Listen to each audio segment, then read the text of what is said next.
అందరికీ విజయదశమి శుభాకాంక్షలు. దసరా ఎందుకు జరుపుకుంటామో అందరికీ తెలుసు కదా? ఆ, ఏముంది? ఒకటి దుర్గాదేవి మహిషాసుర అనే రాక్షసుణ్ణి వధించింది. మరొకటి దశరథ కుమారుడు శ్రీరాముడు రావణాసురుణ్ణి విజయదశమి రోజే వధించాడు. అంతే కదా? కానీ మహిషాసురుణ్ణి దుర్గాదేవే ఎందుకు వధించింది? శ్రీరాముడు రావణాసురుని ఒక తల ఖండిస్తే సరిపోతుంది కదా, 10 తలలు ఎందుకు ఖండించాడు? మరి దాని గురించి తెలుసుకుందామా? ముందుగా స్త్రీశక్తిని తక్కువగా అంచనా వేసి తన నాశనాన్ని తనే కోరుకున్న మహిషాసురుడు కథ విందాం.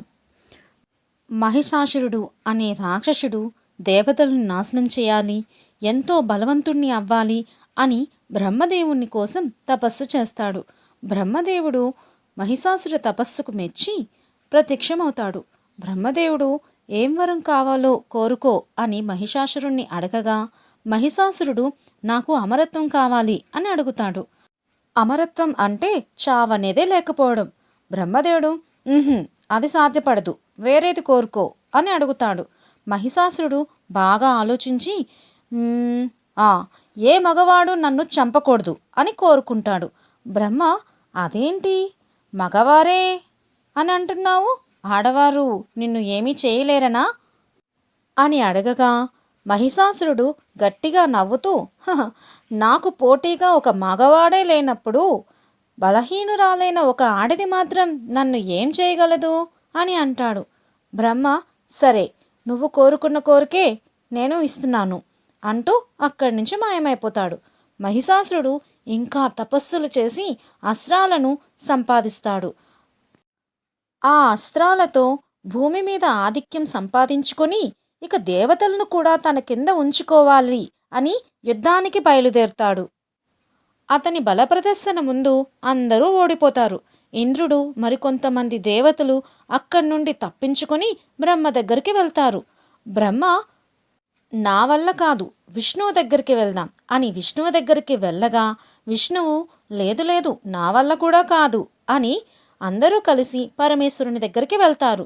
బ్రహ్మ, విష్ణు, పరమేశ్వరుడు తమ బలగాలతో దేవలోకాన్ని ఆధీనం చేసుకున్న మహిషాసురుడి మీదకు యుద్ధానికి వెళ్తారు.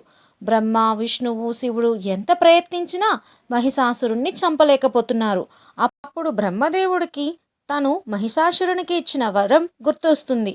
వెంటనే దేవతలందరితో ఇలా అంటాడు, ఏ మగవాడి చేత మహిషాసురుని మరణం అనేది ఉండదు, అది ఒక్క స్త్రీ చేతిలోనే ఉంది అని అంటారు.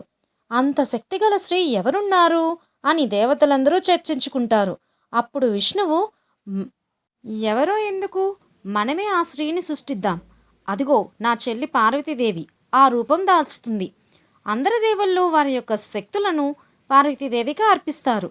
దేవుళ్ళ దగ్గర మహా అస్త్రాలు పొందిన పార్వతీదేవి దుర్గాదేవిగా అవతరించి మహిషాసురుడి మీదకి యుద్ధానికి వెళ్తుంది. 3 లోకాలను తన ఆధీనంలో ఉంచుకున్న మహిషాసురుడు తన సింహాసనం మీద కూర్చొని ఉంటాడు. పెద్ద పెద్ద అడుగుల శబ్దం విని బయటికి వచ్చి చూడగా, ఒక స్త్రీ రౌద్ర రూపంతో సింహం మీద స్వారీ చేస్తూ తన చేతులలో ఉన్న ఖడ్గాలతో రాక్షసులను వధిస్తుంది. అది చూసి ఆశ్చర్యపోయిన మహిషాసురుడు ఆ స్త్రీ నన్ను వధించడానికే వస్తుంది అని అనుకుంటాడు. మహిషాసురుడు ఆమె దగ్గరికి వెళ్ళి, కాలి కింద ధూళిలా ఉండే ఒక ఆడది నా మీదకి యుద్ధానికి వచ్చిందా, నీకు ఈ యుద్ధాలు ఎందుకు కానీ నన్ను పెళ్లి చేసుకో అని హేళన చేస్తాడు. వెంటనే దుర్గాదేవికి కోపమొచ్చి మాటలు ఆపి యుద్ధానికి రమ్మంటుంది. అలా 9 రోజులు ఘోరమైన యుద్ధం జరుగుతుంది.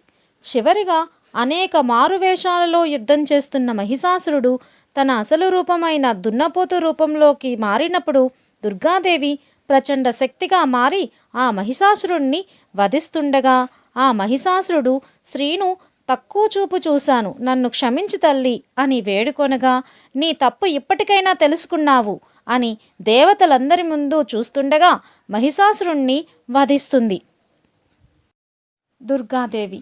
దేవతలందరూ ఆవిడను మహిషాసుర మర్దినిగా పిలుస్తారు.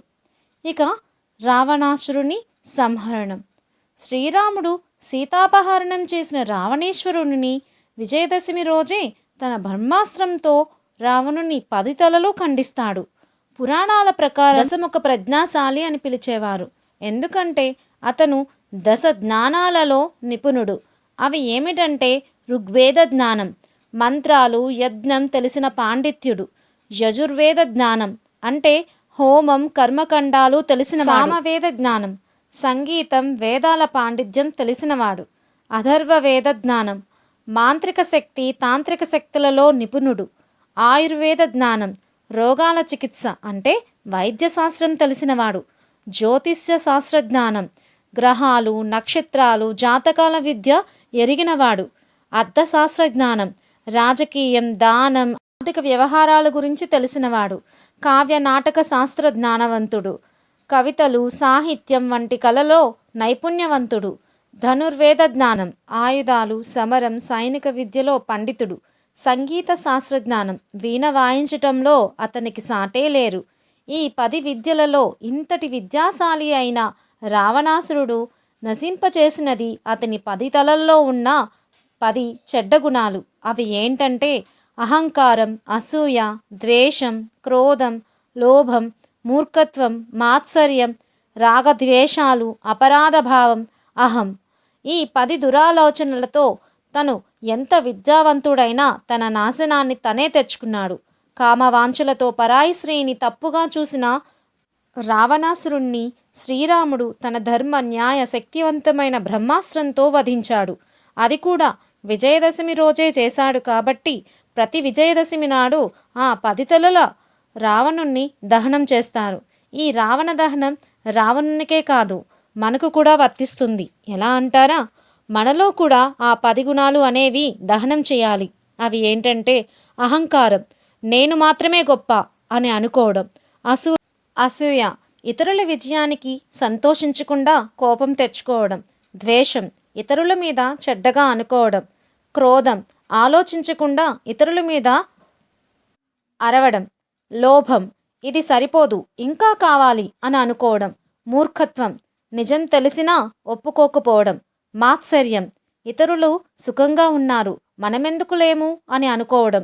రాగద్వేషాలు మనసులో చెడ్డ ఆలోచనలు పెట్టుకోవడం.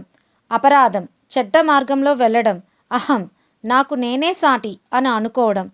శ్రీరాముడు రావణాసురుణ్ణి కాదు రావణాసురుని 10 చెడ్డ గుణాలను సంహరించాడు. అలాగే దుర్గాదేవి ఒక ఆడది ఏమి చేయగలదు అనే మహిషాసుర అహంకారాన్ని సంహరించింది. అహంకారం అనేది మన జ్ఞానాన్ని నశింపజేస్తుంది. చివరిగా ఆ దుర్గాదేవిని స్మరిస్తూ మరొకసారి విజయదశమి శుభాకాంక్షలు. ధన్యవాదాలు.